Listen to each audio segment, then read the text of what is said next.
Chapter 11. The Story Girl Does Penance.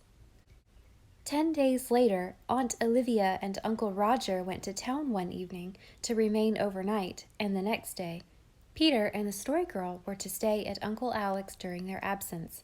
We were in the orchard at sunset, listening to the story of King Cophetua and the beggar maid, all of us except Peter, who was hoeing turnips, and Felicity, who had gone down the hill on an errand to Mrs. Ray. The Story Girl impersonated the beggar maid so vividly, and with such an illusion of beauty, that we did not wonder in the least at the king's love for her. I had read the story before, and it had been my opinion that it was rot. No king, I felt certain, would ever marry a beggar maid when he had princesses galore from whom to choose, but now I understood it all. When Felicity returned, we concluded from her expression that she had news, and she had. "Sarah is real sick," she said with regret and something that was not regret mingled in her voice. "She has a cold and sore throat, and she is feverish. Mrs. Ray says if she isn't better by the morning she's going to send for the doctor, and she is afraid it's the measles." Felicity flung the last sentence at the Story Girl, who turned very pale. "Oh, do you suppose she caught them at the magic lantern show?" she said miserably. "Where else could she have caught them?" said Felicity mercilessly. "I didn't see her, of course. Mrs. Ray met me at the door and told me not to come in, but Mrs. Ray says the measles always go awful hard with the Rays. If they don't die completely of them, it leaves them deaf or half-blind or something like that. Of course," added Felicity, her heart melting at sight of the misery in the Story Girl's piteous eyes, "Mrs. Ray always looks on the dark side, and it may not be the measles Sarah has after all." But Felicity had done her work too thoroughly. The Story Girl was not to be comforted. "I'd give anything if I'd never put Sarah up to going to that show," she said. "It's all my fault, but the punishment falls on Sarah, and that isn't fair. I'd go this minute and confess the whole thing to Mrs. Ray, but if I did, it might get Sarah into more trouble, and I mustn't do that. I shan't sleep a wink tonight." I don't think she did. She looked very pale and woebegone when she came down to breakfast, but for all that, there was a certain exhilaration about her. "I'm going to do penance all day for coaxing Sarah to disobey her mother," she announced with chastened triumph. "Penance?" we murmured in bewilderment. "Yes. I'm going to deny myself everything I like and do everything I can think of that I don't like, just to punish myself for being so wicked. And if any of you think of anything I don't, just mention it to me. I thought it out last night. Maybe Sarah won't be so very sick if God sees I'm truly sorry." "He can see it anyhow without your doing anything," said Cecily. "Well, my conscience will feel better." "I don't believe Presbyterians ever do penance," said Felicity dubiously. "I never heard of one doing it." But the rest of us rather looked with favor on the Story Girl's idea. We felt sure that she would do penance as picturesquely and thoroughly as she did everything else. "You might put peas in your shoes, you know," suggested Peter. "The very thing! I never thought of that. I'll get some after breakfast. I'm not going to eat a single thing all day, except bread and water, and not much of that." This, we felt, was a heroic measure indeed.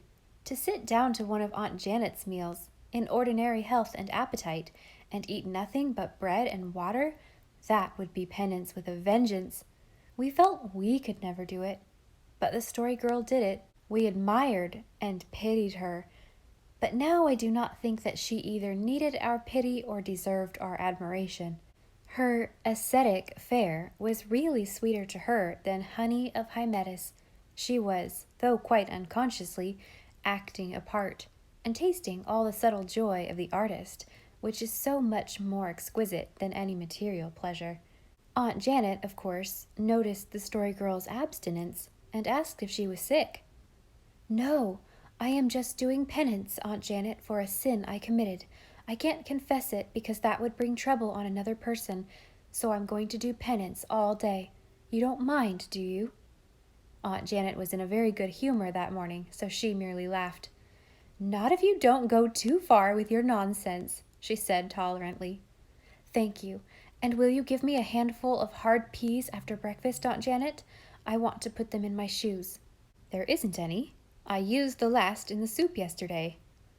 Oh, the Story Girl was much disappointed. Then I suppose I'll just have to do without. The new peas wouldn't hurt enough. They're so soft they'd just squash flat. I'll tell you, said Peter. I'll pick up a lot of those little round pebbles on Mr. King's front walk. They'll be just as good as peas. You'll do nothing of the sort, said Aunt Janet. Sarah must not do penance in that way. She would wear holes in her stockings and might seriously bruise her feet. What would you say if I took a whip and whipped my bare shoulders till the blood came? Demanded the Story Girl, aggrieved. I wouldn't say anything, retorted Aunt Janet. I'd simply turn you over my knee and give you a sound, solid spanking, Miss Sarah. You'd find that penance enough. The Story Girl was crimson with indignation. To have such a remark made to you when you were 14 and a half, and before the boys, too. Really, Aunt Janet could be very dreadful. It was vacation, and there was not much to do that day. We were soon free to seek the orchard, but the Story Girl would not come. She had seated herself in the darkest, hottest corner of the kitchen, with a piece of old cotton in her hand. I am not going to play today, she said, and I'm not going to tell a single story. Aunt Janet won't let me put pebbles in my shoes, but I've put a thistle next my skin on my back, and it sticks into me if I lean back the least bit. And I'm going to work buttonholes all over this cotton. I hate working buttonholes worse than anything in the world, so I'm going to work them all day. What's the good of working buttonholes on an old rag? Asked Felicity. It isn't any good. The beauty of penance is that it makes you feel uncomfortable. So it doesn't matter what you do, whether it's useful or not, so long as it's nasty. Oh, I wonder how Sarah is this morning. Mother's going down this afternoon, said Felicity. She says none of us must go near the place till we know whether it is the measles or not.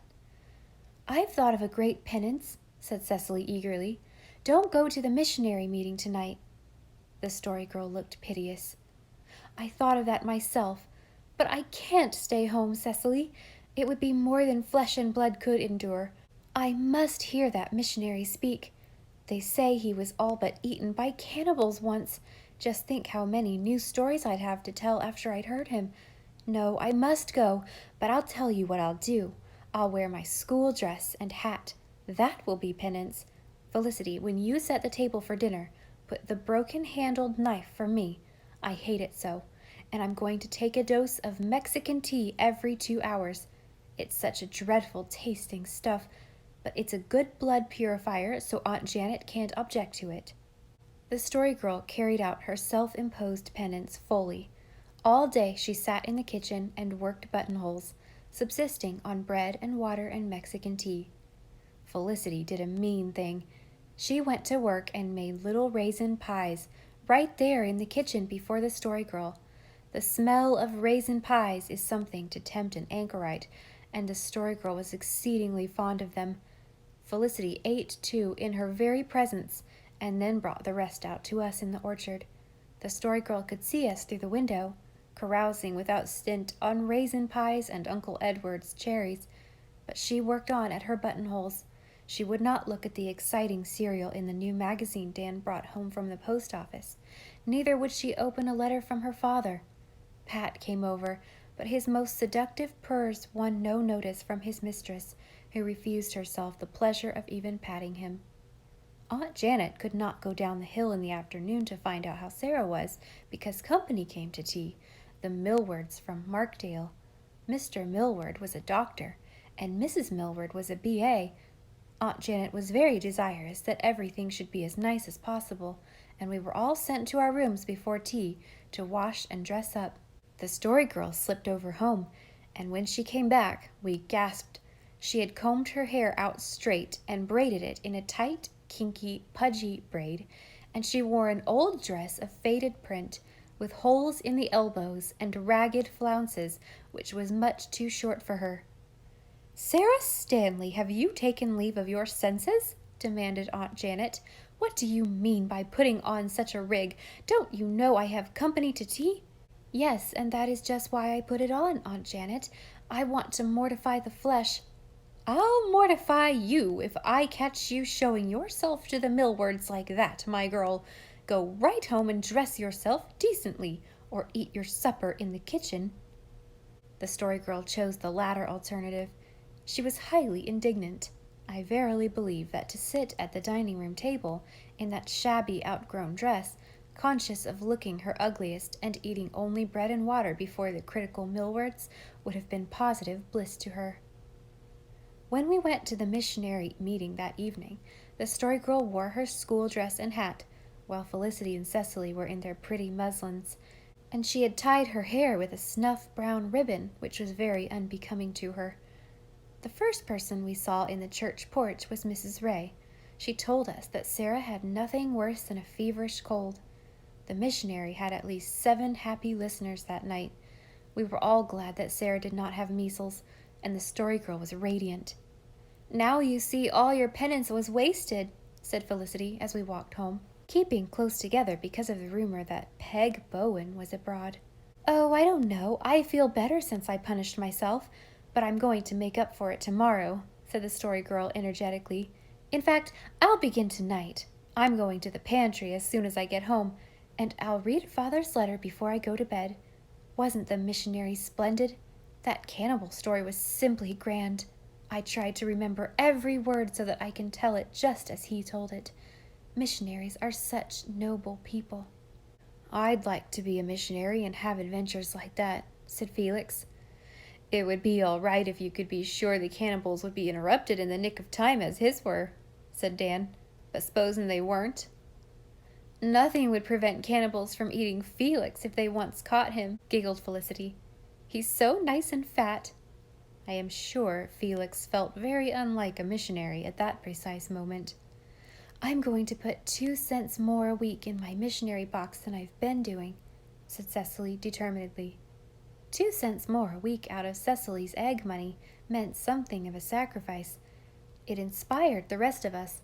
We all decided to increase our weekly contribution by a cent or so, and Peter, who had had no missionary box at all up to this time, determined to start one. I don't seem to be able to feel as interested in missionaries as you folks do, he said, but maybe if I begin to give something, I'll get interested. I want to know how my money's being spent. I won't be able to give much. When your father's run away and your mother goes out washing, and you're only old enough to get 50 cents a week, you can't give much to the heathen. But I'll do the best I can. My Aunt Jane was fond of missions. Are there any Methodist heathen? I suppose I ought to give my box to them rather than to Presbyterian heathen. No, it's only after they're converted that they're anything in particular, said Felicity. Before that, they're just plain heathen.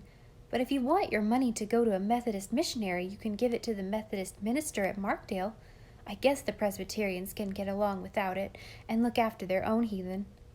Just smell Mrs. Sampson's flowers, said Cecily as we passed a trim white paling close to the road, all over which blew odors sweeter than the perfume of Araby's shore. Her roses are all out, and that bed of Sweet William is a sight by daylight. Sweet William is a dreadful name for a flower, said the Story Girl. William is a man's name, and men are never sweet. They are a great many nice things, but they are not sweet, and shouldn't be. That is for women. Oh, look at the moonshine on the road in that gap between the spruces. I'd like a dress of moonshine, with stars for buttons. It wouldn't do, said Felicity decidedly. You could see through it, which seemed to settle the question of moonshine dresses effectually.